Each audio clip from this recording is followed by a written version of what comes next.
Ladies and gentlemen, welcome to another video. In this video, we're going to be talking about how to fix Instagram Reels upload problem. So let's just get straight into the video. There are a couple of reasons why you could be facing this problem. The first being your internet connection.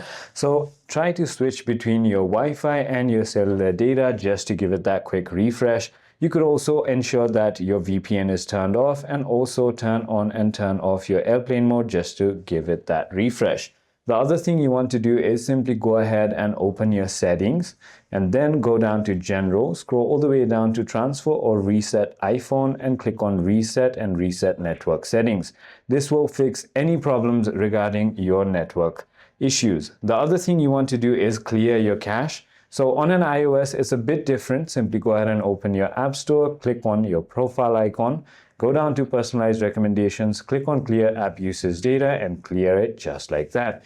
The final thing you want to do is simply go ahead and uninstall and reinstall your application. In order to do that, simply tap and hold on the application, click on the Remove App button and download it from your App Store by simply searching Instagram, just like that, and click on download. I hope this video clarifies everything for you. If you have further more queries, feel free to comment down below and I'll see you on the next one.